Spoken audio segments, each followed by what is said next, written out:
SAW itu pernah membeli apa makanan dari salah seorang Yahudi ila ajalin farahanahu dir'ahu, yang sampai Rasulullah SAW itu menggadaikan apa baju perangnya. Rasulullah bukan tidak pernah berhutang, pernah berhutang. Para sahabat juga pernah berhutang. Tapi bukan seperti orang sekarang yang terbiasa berhutang untuk memenuhi gaya hidup. Kadang pakai apa pula tu? Ba'ala Ustaz. Ada orang lah berhutang gini kau ha. Kalau nak berhutang, wah nak duit ada Ustaz. Kan kau pakai istilah mereka kau. Negara saya berhutang Ustaz. Dia hutang negara apa? Negara saya berhutang Ustaz. Asyarunya lagi. Terkadang pakai apa? Pakai kata-kata negara saja berhutang Ustaz. Sekarang pertanyaan ambo, kalau negara berhutang, awak satu melunasi nak? Kan kita ikut Pak. Tapi kalau awak berhutang lagi dilunasi negara,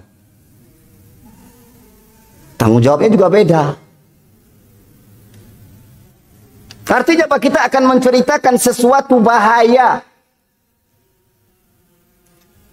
Yang mana apa?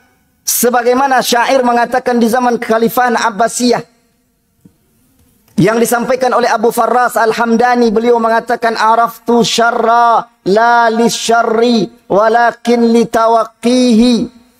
Aku mengetahui segala sesuatu yang berbahaya bukan apa, bukan karena aku cinta dengan bahaya tersebut, akan tetapi agar aku bisa terhindar dari bahaya tadi. Wa man lam ya'rifu syarra minal khairi yaqa' fih.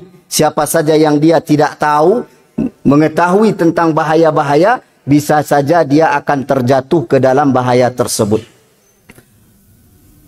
Maka Bapak Ibu, kita akan menceritakan setidaknya 5, dia sebenarnya ini 10 ini. 10 bahaya hutang, tapi aman sudah kita ringkaskan menjadi 5 saja. Ini kebiasaan menjadi mahasiswa itu masih terbawa Pak. Mahasiswa nan paling hebat dulu kalau di Al-Azhar itu adalah mahasiswa yang diktat kuliah setabaqah bisa nyuringkas jadi 2-3 halaman. Nah, itu laris tuh. Dalam ujian banyak orang datang ke rumahnya tuh. Jadi apa saja bahaya kebiasaan berhutang. Yang pertama, hutang menyebabkan seseorang hidup dalam kondisi gundah, galau dan tidak bahagia. Aku pasti kok Pak. Kalau ada orang berhutang banyak tu bahagia-bahagia saja, hidupnya tu tidak normal itu Pak. Kenapa? Karena hutang tersebut membuat seseorang itu tidak bahagia. Dan banyak terkadang berakhir dengan pertengkaran, berakhir dengan perkelahian, berakhir bahkan dengan bunuh diri. Yang mana mereka mengatakan, oh nanti Ustaz kalau lah mati wak salah, saya hutang wak.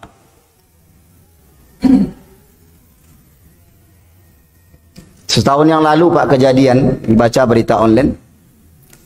Salah seorang mahasiswi di universitas di Padang, saya tidak sebutkan apa nama universitasnya, ditemukan meninggal gantung diri di kosnya. Ketika ditemukan meninggal, ternyata dia meletakkan secari kertas di mana di bawah tempat dia gantung diri tersebut. Yang mana surat tersebut ditujukan untuk siapa? Untuk pacarnya. Ternyata surat tersebut berisi apa sebab yang menyebabkan dia bunuh diri. Salah satunya adalah hutang.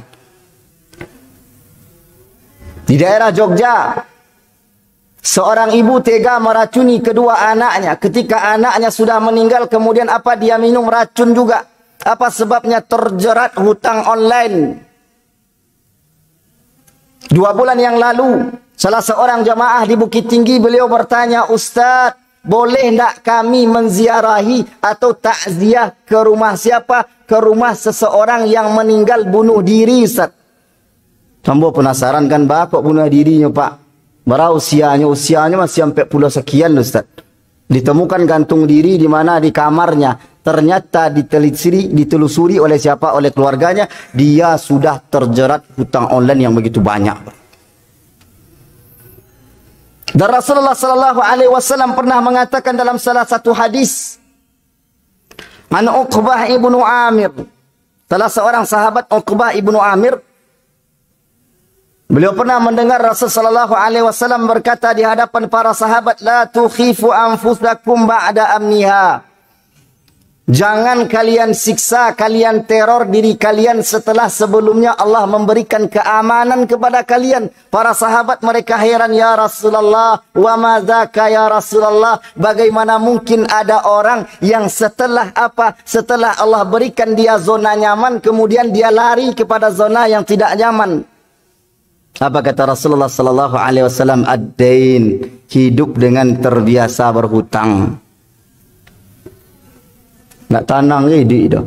Tak ada lalok nak lebih lama dah pak. Kecuali lalok yang tidak ada hutang. Kalau mati ya selesai. Tapi kalau misalkan ke lalok fikirkan hutang sekian ke. Agak tergaduh lalok ada.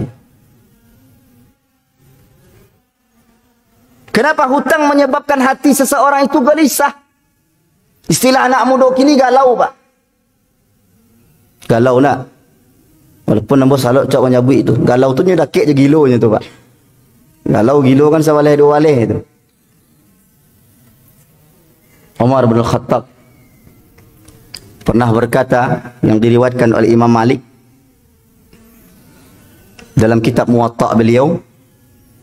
Umar itu pernah mengungkapkan iyyakum wad-dain.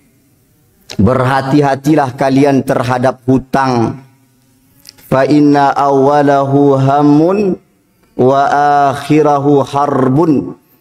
Kenapa kata Umar bin Khattab hutang itu kalau di awalnya diawali dengan kegelisahan, kegundahan, kegalauan, kemudian dia berakhir dengan peperangan, Pak. Para orang beradik kakak bercakap gara-gara hutang, laki bini bercerai gara-gara hutang. Seorang sahabat yang begitu akrab dengan sahabatnya, tapi kemudian ketika sudah bersinggungan dengan angka-angka, apa yang terjadi? Nampak sifat aslinya.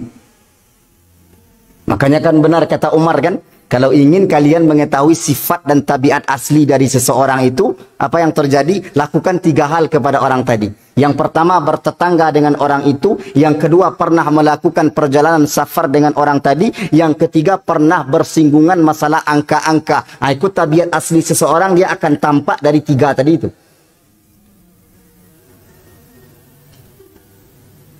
Dan bahkan Rasulullah sallallahu alaihi wasallam dalam hadis yang lain mengatakan pernah berlindung dan mengajarkan salah seorang sahabat yang datang menemui Rasul sallallahu alaihi wasallam, dia mengeluh, "Ya Rasulullah, banyak anak utang ya Rasulullah." Perawi mengatakan sahabat ini adalah Abu Umamah Al-Bahili Al-Ansari. Dalam beberapa riwayat yang lain ketika beliau sedang berada di masjid, kemudian ketika oranglah pulang, Abu Umamah punya manong-manong di masjid. Ditemui oleh Rasulullah sallallahu alaihi wasallam, apa yang terjadi? Dia mengatakan, "Ya Rasulullah, banyak anak utangmu ya Rasulullah." Apa kata Rasulullah? "Afala u'allimuka kalaman idza qultahu adhhaballahu hammak wa qada 'anka dainak." Maukah engkau aku ajarkan satu kalimat yang apabila engkau baca kalimat tersebut akan apa? Akan membuat engkau mampu untuk membayar hutang-hutangmu, menghilangkan segala kegelisahan. Ini zikir yang kita pagi petang kita baca. Apa bunyinya? Allahumma inni a'udzubika minal hammi wal hazan. Doa 8 yang kita minta, tapi dia dalam 4 paket. Allahumma inni a'udzubika minal hammi wal hazan. Ya Allah, aku berlindung kepadamu dari apa? Dari gundah gulana dan perasaan sedih. Wa a'udzubika minal ajzi wal kasal, dari lemah dan malas. Wa minal bukhli wal jubun, dari sifat pelit dan jubun. Jubun artinya jubun, penakut, pengecut. Kalau guru kami rahimahullah Dr. Saripudin Jarak, orang tua atau bapaknya Ustaz Farhan itu mengatakan agak dengan bahasa yang agak kare, Pak, jubun itu dungu kata beliau. Jadi berdoa dari wa'udzubika min ghalabatid dain wa qahrir rijal, dari terlilit hutang kemudian apa? Dikuasai oleh orang lain. Orang berhutang itu kan dikuasai oleh orang lain. Jadi yang pertama, hutang, bahaya kebiasaan hidup berhutang adalah apa? adalah seseorang tersebut membuat hidupnya akan menjadi gundah, gulana, sedih, dan pada akhirnya kebahagiaan yang dia inginkan tidak akan tercapai. Yang kedua, hutang yang belum dilunasi sampai wafat akan dibayar di akhirat dengan pahala dan dosa. Oh bayo pak, tidak jadi lunasi hutang di akhirat. Akan apa? Akan dibayar dengan pahala dan dosa. Jadi kalau ada orang berhutang, yang dimaksud di sini memang orang yang lari ya, yang lari dari hutang. Jadi kalau ada orang berhutang, kawak tu larinya pak, di WA centang satu, di telefon tak masuk, sebut jawab larinya, nampak terompak awak kaburnya kan? Sama dia tu, nampak terompak ni, terompaknya lah kaburnya kan? Larinya dari hutang. Sedangkan hutang yang dibutuhkan itu apa? Para lu awak. Kan kondisi keadaan yang terjadi kini kan modal itu. Ketika ada orang berhutang, lunak gigi daripada lidah. Ketika berhutang tu ya bantu dombanya pak. Awak serigalanya kan? Ini dombanya. Kemudian ketika lama nagih, awak lah yang domba lainnya serigala lah kan? Artinya apa? Seseorang ketika dia berhutang tadi, kalau dia tidak lunasi hutangnya sampai wafat, maka apa yang terjadi? Di akhirat dia akan membayar hutang tersebut dengan apa? Dengan pahala dan dosa. Kalau lebih banyak pahalanya, maka dia akan bagi-bagikan. Dia akan menjadi orang yang muflis. Walaupun penekanannya kepada orang yang lari dari hutang ini. Makanya kalau ada orang yang berhutang, lari dari hutangnya, kok sempat basobok je orang tu, cukup sampaikan saja. Hei, hutang ke dibayar di dunia atau kak selesai di akhirat? Aman pak. Nak satu lo galau dia nyodo. Rasulullah sallallahu alaihi wasallam menyampaikan salah satu hadis dari Abdullah ibnu Umar. Hadis yang diriwayatkan oleh Al-Imam Ibnu Majah, disahihkan oleh para ulama. Rasulullah mengatakan, man mata wa alaihi dain, siapa saja yang ketika dia meninggal masih membawa hutang, falaisa sama dinarin wala dirham, di akhirat besok dia tidak bisa lagi bayar hutangnya dengan apa? Dengan angka-angka yang dia hutangi. Kalau dia hutang rupiah, di akhirat tidak ada rupiah ledo. Kalau hutang ameh, tidak ada ameh di akhirat ledo. Walakinnal hasanat wassayiat, Rasulullah mengatakan dia akan bayar dengan apa? Dengan kebaikan serta apa? Dosa-dosa orang tadi akan ditimpakan kepada dia. Kenapa? Karena memang seseorang sebelum meninggal tu, dia harus menyelesaikan segala urusan yang terkait dengan orang lain, Pak. Enggak boleh kita bawa kezaliman itu sampai kapan? Sampai ke akhirat. Nah, cik yang kedua, hutang kalau alun dilunasi, akan dibawa sampai lari dari hutang, Pak. Dikajar dari kolektor bisa lapeh, Pak. Malaikat mengajar bisa lapeh. Debt kolektor tu bisa maila-ila awak. Tapi kalau malaikat, tak bisa. Ada lembaga anak siko. Tak bisa, kalau di akhirat itu tak bisa lagi. Bahkan Rasulullah sallallahu alaihi wasallam menyampaikan dalam hadis yang diriwayatkan Imam Muslim, yughfaru lisyahidi kulla dzambin atau kullu dzambin illa ad-dain, diampuni bagi orang yang mati syahid semua dosa-dosanya kecuali satu saja, apa namanya? Hutang. Atau yang kedua, ini limo ko selagi angin orang dengan nak.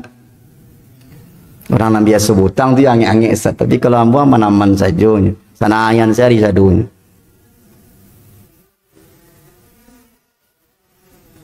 Ambo pernah mengaji di Bukit Tinggi, Pak. Salah saya mau bahas masalah hutang tu ada apa-apa angkat tangan sudah. Di harinya bukan. Baru salah saya mau buka mau tutup dengan doa kafaratul majlis di harinya bukan. Dek gara-gara kaji Ustaz tadi tidak jadi mau ganti otor dek doc. Asyiknya. Tidak jadi mau ganti otor dek doc. Gara-gara kaji Ustaz tu aja. Masalah mau ke masjid je kan. Asyiknya. Masalah ke masjid. Itu terserah apa tu kan. Kalau memanglah butuh apa rasanya ganti otor kan. Hutang apalah. Hutang lah. Kan hutang tu kan boleh kalau butuh kan. Bukan untuk memenuhi gaya hidup. No gaya hidupku barik, Pak. Teori kimia mengatakan kimia itu apa tu? Semakin banyak gaya, maka tekanan juga akan semakin tinggi. Enak. Gaya itu dia berbanding lurus dengan apa? Dengan tekanan. Ini semakin banyak gaya, maka tekanan juga akan semakin tinggi. Orang kan berhutang terkadang dek niyo gaya-gayaan, Pak. Dan sampai tas beko harganya 3 juta, piti 10.000, sudah ada dalam tu. HP le balinya 15 juta, tapi pulsa untuk bayar telefon sudah ada kan? Yang penting gaya, Ustaz. Yang penting gaya. Nak kena bayar kok. Kalau berhutang silahkan. Ambo bukan mengatakan tidak boleh berhutang, boleh kok. Tapi ingat, nanti di pengajian seminggu lagi kita akan menceritakan apa saja adabnya. Walaupun dia 2 bagian itu ya. Adab berhutang, adab yang menghutangi. Itu 2 tuh. Adab yang berhutang, ada adabnya. Nak tiuk sebentar berhutang. Dari ujung kaki, dari ujung kepala sampai ujung kaki, hutang sadonya kan. Kini kan ada orang kok. HP, harganya 500.000 nya, Pak, berhutang pula tuh. Ini beda, Ustaz. Kalau dah berhutang, kau nak semangat mencari dia tu. Dia apa itu nak? Dia memiliki sesuatu yang seperti emas misalkan di tangan dia. Kemudian apa? Dia tetap pakai hutang. Dengan prinsip mengatakan kalau nak berhutang, nak semangat mencari dia Ustaz. Ia memang asalnya orang pemalih, balik. Jadi yang kedua, bahaya hutang. Kalau tidak dilunasi, dikajar sampai selesailah. Selesai seluruh hutang-hutang itu dulu. Kemudian yang ketiga, menunda pembayaran hutang di saat mampu membayar adalah salah satu bentuk kezaliman. Rasul mengatakan, matlul ghani zulmun. Awalnya talak bayi hutang bah. Kemudian sengaja buat tunda-tunda apa? Kemudian sampai balagak membeli barang baru di hadapan orang yang awak berhutang di orang tu. Kau salah kau. Matlul ghani zulmun. Menunda-nunda pembayaran hutang di saat sanggup itu apa yang terjadi itu salah satu bentuk kezaliman. Betapa banyak orang ketika dia sudah punya hutang dengan orang lain, yang lain itu dikacanya lupa. Dibeli ini, dibeli itu, kemudian bapak yang paling parah itu berlagak dan bergaya lu di hadapan orang yang ada hutang di nyu tu.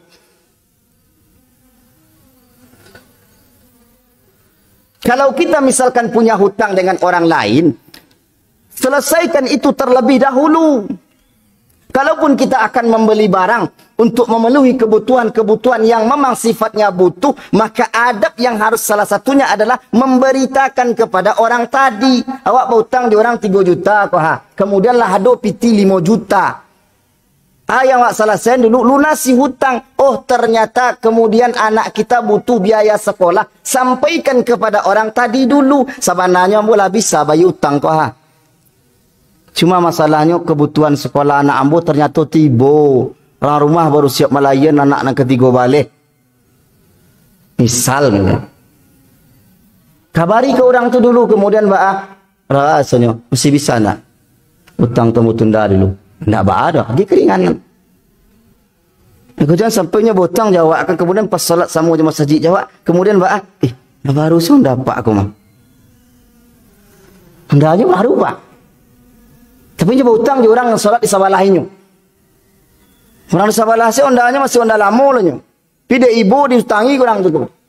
Dan ini berbahaya ketika seseorang menunda-nunda. Setiap detik penundaan tersebut dosa Pak. Segera lunasi kewajiban kita kepada orang lain. Jangan penuhi aksesoris dulu. Pikirkan besok bahambo akan berhutang. Jangan ditunda. 3 mangik nak kajian subuh pagi tapi angik kan. Angik bagi orang yang hutang. Kalau ini di zaman canggih Pak, apa smartphone, kok apa kan namanya apa ya? Smartphone. Smart apa artinya? Pintar. Phone. HP, telepon pintar. Yang sampai HP-nya pintar awak bodoh itu kan? Atau HP-nya pintar bodoh-bodohin awak. HP kalau digunakan untuk maksiat atau membodohi awak namanya. Tapi kalau digunakan untuk mendengar pengajian atau pintar adanya. Yang keempat, ini hadis yang diriwayatkan Imam Abi Daud. Rasulullah sallallahu alaihi wasallam dalam hadis ini diceritakan beliau enggan dan bahkan tidak mau mensalati seseorang yang masih terikat hutang dengan orang lain. Tak ni ada Pak. Jabir bin Abdullah menceritakan. Jabir ini kan termasuk di antara sekian sahabat Nabi yang paling banyak meriwayatkan hadis dari Rasul sallallahu alaihi wasallam sebanyak 1540 hadis. Yang paling banyak nomor satu itu kan Abu Hurairah. Jabir menceritakan, "Tufiya rajulun minna." Salah seorang sahabat kami meninggal. Faghassalnah, kami mandikan dia. Wa hannatnah, kami berikan kapas, cuci je kapeh. Wa kafannah, kemudian kami kafani setelah itu. Summa ataina bihi Rasulullah sallallahu alaihi wasallam. Kemudian kami datang menemui Rasul sallallahu alaihi wasallam di saat jenazah ini sudah siap untuk disalatkan. Kami temui Rasul sallallahu alaihi wasallam. Kemudian kami katakan, tusalli alaihi, mohon salatkan dia ya Rasulullah. Lalu Rasulullah sallallahu alaihi wasallam fakhata khutan, Rasulullah melangkah ke depan untuk menyolatkan sahabat tadi. Tapi sebelum menyolatkan, Rasulullah bertanya kepada mereka, alaihi dain, apakah jenazah yang aku akan salatkan ini dia memiliki hutang? Para sahabat mengatakan, na'am ya Rasulullah. Benar ya Rasulullah, sepengetahuan kami orang ini dia pernah berhutang kepada sahabat yang lain 2 dinar. Dalam beberapa riwayat 3 dinar, Pak.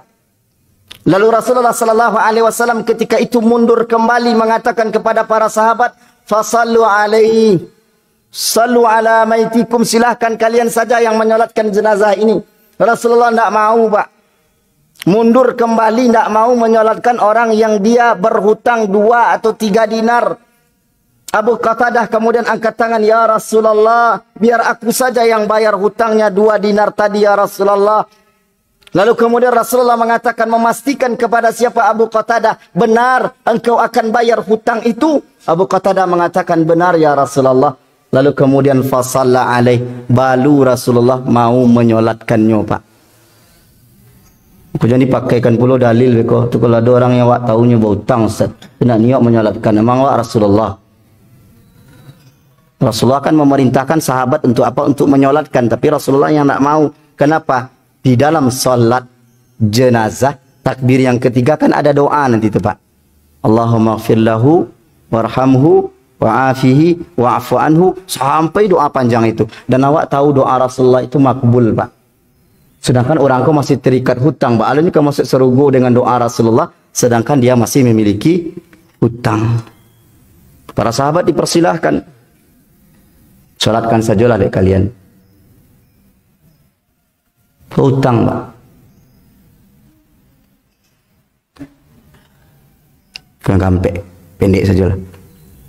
Yang kelima, kau yang penutupnya waktu aku. Hutang membuat seseorang mudah berdusta. Mudah orang berdusta. Ada piti pembayar kemudian datang orang kan. Patang Tuhan, anak ambu sakit. Pada anaknya sehat, Pak. Tu anaknya lado piti pembayar hutang. Cuma masalahnya anak ambu sakit, patang. Orang yang mau hutangi membayangkan sakitnya kok kadang, Pak. Ternyata cuma luku seketik saja anaknya. Tak perlu piti itu sebentar. Betulnya. Besok tiba orang balikkan, mohon maaf Tuhan, rumahmu melayan. Itu melayannya lah 2 tahun yang lalu kan. Berdutur dia. Makanya Ibunda Aisyah mengatakan salah satu doa yang sering terulang-ulang atau diulang-ulang oleh Rasulullah sallallahu alaihi wasallam fi shalah, dalam salat. Bunyi doanya, Allahumma inni a'udzubika min adzabil qabr. Hafal ya. Wa a'udzubika min fitnatil masiihid dajjal. Wa a'udzubika min fitnatil mahya wa fitnatil mamat. Allahumma inni a'udzubika minal ma'thami wal maghram. Ini poin kita. Rasulullah SAW bahkan berdoa, ya Allah, aku berlindung kepadamu dari dosa dan hutang. Maghram itu hutang, Pak. Para sahabat bertanya, ya Rasulullah, ma aktsara ma tasta'izu minal maghram. Kenapa engkau sering mengulang-ulang agar berdoa kepada Allah terbebas atau terhindar, terlindungi dari hutang? Rasulullah mengatakan, innar rajula idza gharima, Seseorang apabila dia berhutang atau terbiasa berhutang, haddatsa fakadzaba, dia akan berbicara kemudian berbohong. Wa wa'ada fa akhlafa, berjanji kemudian akan dengan mudah mengingkarinya. Hutang membuat seseorang mudah berbohong, mendatangkan dosa-dosa yang lain. Dosonya baduto. Seseorang kalau berbohong sekali, pasti dia akan tutupi dengan kebohongan yang lain. Berdoto sekali Pak, cara menutupi kebohongan pertama, berdoto kedua. Pas berdoto kedua, menutupinya lain. Ketiga dan seterusnya. Sampai beko sebelum hutangnya lunas, hidupnya lah berdoto saja Pak. Kecil anaknya sakit. Padahal anak-anak sakit dia ternyata dikabulkan doanya dari Allah. Sakit anaknya.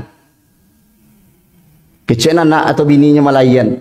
Bini nak malayan, kira yo malayan. 3 sekali gambar kan. Aduh kembar 3 aduh Pak. Jadi semoga kita bisa terhindar dari apa? Dari yang namanya hutang.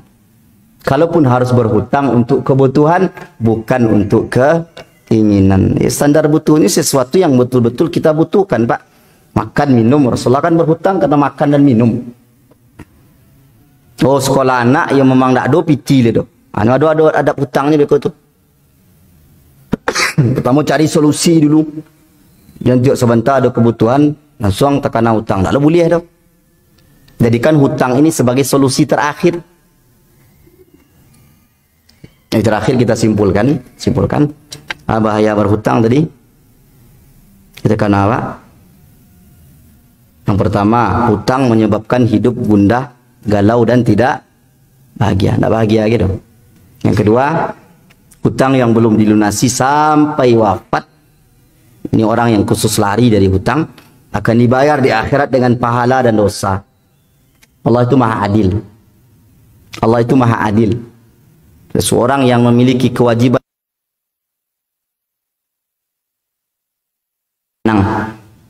tak usah cameh. Harta wak di dunia akan tetap menjadi harta kita di akhirat.